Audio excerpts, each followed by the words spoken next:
Do you know that high sensitive people often really like animals? And I'm one of those. I grew up with horses and cats and dogs and on a horse farm, and it was the best thing that could have ever happened to me. I only learned one mistake growing up in this beautiful setting. This Driving Tuesday, I'll tell you what that was and how you can avoid doing that. The thing is, I discovered that I was looking for love with the animals because I didn't find my place in the world and I didn't know how to interact with other people. I could be social, I could have fun, but I always felt more safe and at home with animals. And so that came natural and easy to me. But later in life, I discovered that I was using those animals to give me love. And the intriguing part is when you don't give yourself that love first, and it's not happening from the inside out, your environment will reflect on that and will mirror that out because they match your energy, they match your vibration, they match what you are shining out. And what I noticed is that those animals just didn't come to me anymore. And if I was somewhere in a house, I would, prefer nothing more than the cat to come to me so I could pet it and caress it and have a little bit of affectionate time with the animal.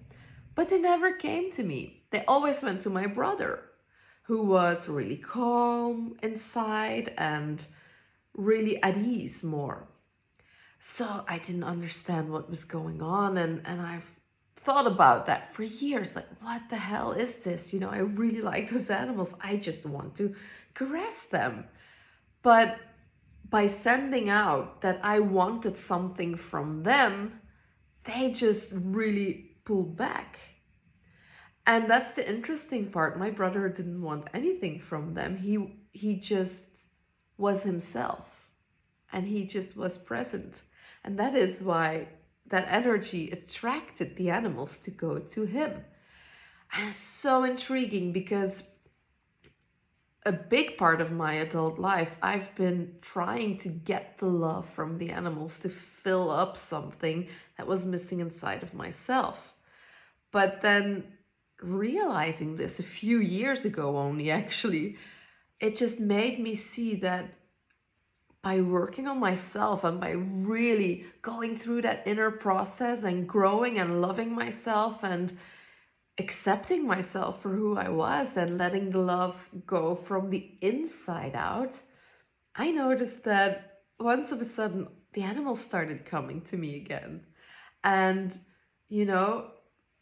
they started coming for cuddles, and the horses were nicer and the dogs were more affectionate. And I'm like, what the hell is this? But it was actually just me shifting the process inside myself and them mirroring that out as well. So that is just a different view on the way you treat yourself.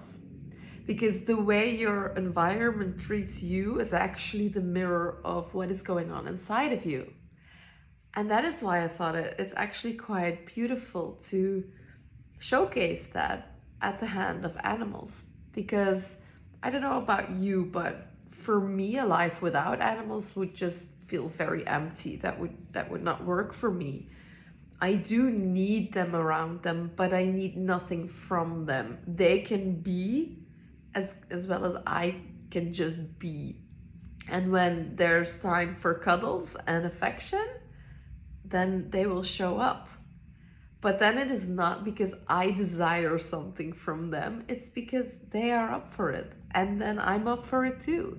And that's just made that relationship so much stronger. I know I'm talking about animals, but it is true. And I can really feel it. Like, for example, in our previous house, we used to have a cat. We still have a cat, but that's years ago. So unfortunately, after old age, my first cat, she died. And I used to live in this really small, really dark apartment, and my cat was always trying to sneak out. And then we got into this new house with a lot of big windows and, a lot of light. She was feeling a lot better.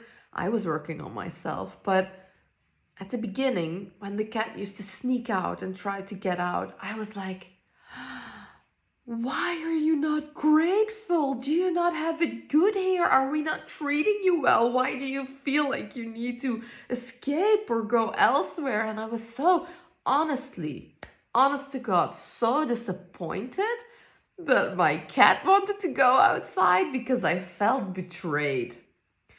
So after acknowledging that that was just really stupid and that I should check this out inside of myself, we actually got the cat to live inside and outside. And now we have a cat who just, is the biggest hugger in the world, who always wants to be with you and who loves to go outside, but who always stays around the house and who really wants to come back to be with us. So when we're there, he wants to be there. When we go at the back of the house or the yard with the dogs to let them out, the cat is walking with us like a dog, following us to the back, following us back to come back inside.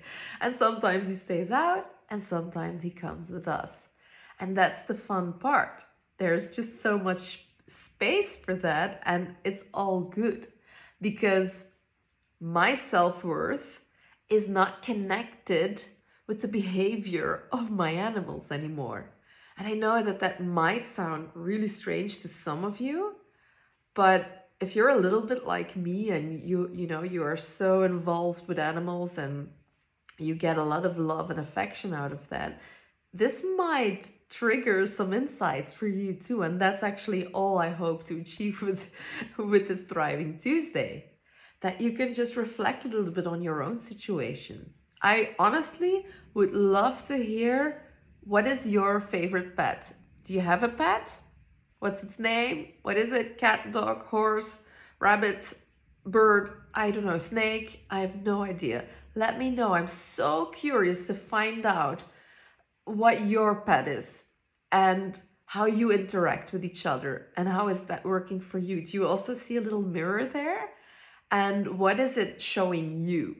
So please do let me know. I would love to find out more about where everybody's at and how that is working for you. So see you soon. Bye.